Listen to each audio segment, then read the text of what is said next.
అమ్మాయిలు బస్సులో వస్తే ఏది వదలరంటారు. అది కరెక్ట్ అనుకుంటాను. తీయండి 1000 రూపాయలు, తీయండి. 1000 రూపాయల టాక్సీలో వెళ్తే కూడా అంత అవ్వదు. అది టాక్సీ, ఇది బామ్మగారి బండి. మీరు ఇక్కడ బండిని టచ్ చేయగానే అక్కడ బామ్మగారి బాడీ షేక్ అయి ఉంటుంది.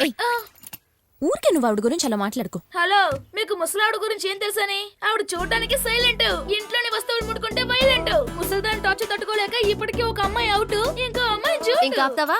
వాళ్ళ అమ్మాయిని నువ్వు చూసావా? వాళ్ళ అమ్మాయి నేను ఎందుకు మేడం చూడాలి? మీ అకౌంట్ లో ఇంకా 1000 రూపాయలు వేసుకుంటానులేండి. కవర్ ఇవ్వండి. బేగంపేట పుల్లమ్మో, పంజాగుట పిల్లమ్మో. ఏంటక్క చేస్తున్న పనులకి స్పాట్ లో టిప్స్ తీసుకుంటున్నావు కదా?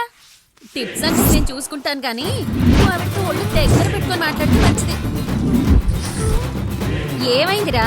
నేను వాగుడు తగ్గించమన్నాను, మాట్లాడకుండా ఉండమన్లా.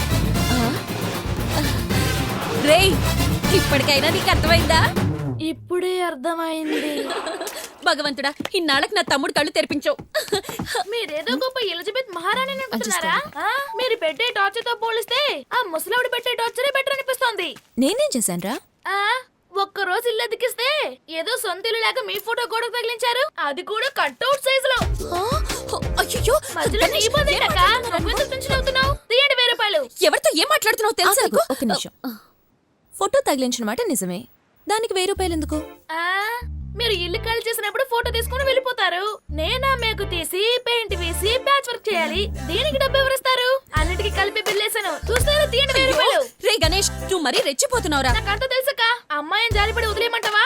రావాల్సిన డబ్బులు వసూలు చేసి తీరుతాను. చిన్నపిల్లని కదా మోసం చేయాలనుకుంటున్నారేమో. తీయండి 1000 రూపాయలు. వల్ల మనం రోడ్న పడ్డం ఖాయం. ఉండగా మీరు ఇవ్వండి 1000 రూపాయలు. ఇస్తానురా, అకౌంట్ లో రాసుకో. నేను మిమ్మల్ని నమ్మను, కానీ మీ హ్యాండ్ బ్యాగ్ నమ్ముతాను. పంచడేలాగా పోరా. హలో, రేయ్, నోరు మూసుకొని పోరా దద్దమ్మ. అక్క వల్ల నాకు 1000 రూపాయలు నష్టం. అమ్మ సారీ అమ్మా, వాడేదో తెలియక మాట్లాడుతున్నాడు. వాడు కొంచెం క్రాక్ అమ్మా. పర్లేదు.